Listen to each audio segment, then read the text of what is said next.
Nous allons faire aujourd'hui des palmiers et des petits nantais. Alors on a vu la pâte feuilletée dans le numéro 2. On a vu comment ajouter le sucre dans le numéro 26. On donne 4 tours normaux, plus 2 dans le sucre. Et maintenant on va voir comment plier la pâte pour faire des palmiers. On coupe les bouts.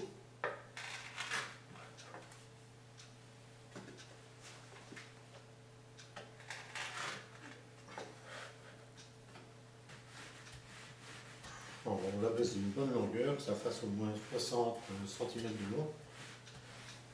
Ensuite on plie une première fois chaque bout, puis une deuxième. Et en pliant une deuxième de chaque côté, on doit arriver pile poil. Voilà. Et déjà là on voit que ça forme le palmier. Voilà, et ensuite on peut couper. Alors on coupe à 1 cm. On enlève déjà le bout. Alors on va maintenant voir comment les plier. Alors il y a deux façons. La première c'est comme ceci.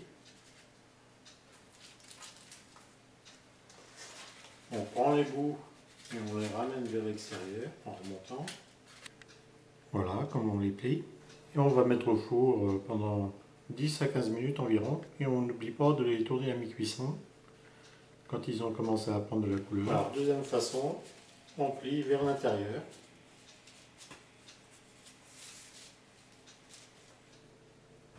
Voilà, la cuisson terminée. Ils sont bien dorés.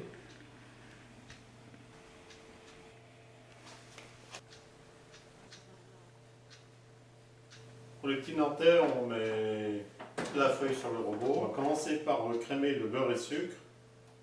On a mis 125 g de beurre et 125 g de sucre.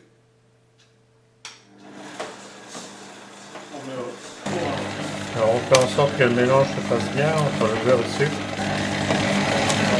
On va l'arrêter plusieurs fois pour bien corner, pour faire descendre le beurre s'il a du mal à se mélanger. Une fois que le mélange est bien fait, on ajoute 25 g de crème, 25 g de crème fraîche et une goutte de vanille. Voilà. Une fois le mélange terminé, on peut ajouter le mélange farine, amande en poudre et poudre à V.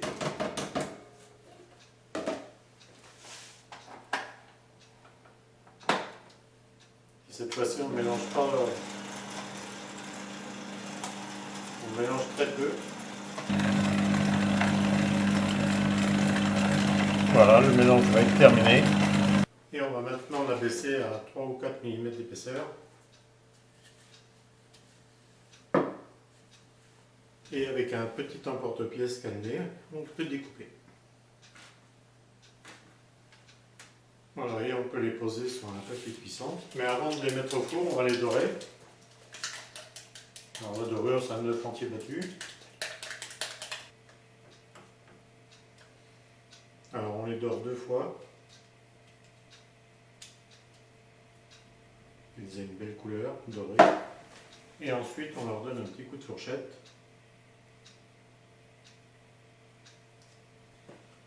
Et maintenant on va pouvoir mettre au four. Voilà, cuisson terminée. Alors on va en faire une partie au chocolat. Voilà, alors tout simplement la palette. On étale du chocolat sur l'autre face, sur le dessous. Alors on utilise du chocolat noir en tablette ou de la pâte à glacer. Le chocolat noir, il faut faire attention de ne pas trop le chauffer, sinon ça blanchit. Voilà, alors 30-32 degrés pour le chocolat noir. Voilà, on va les laisser sécher, on peut les passer au frigo.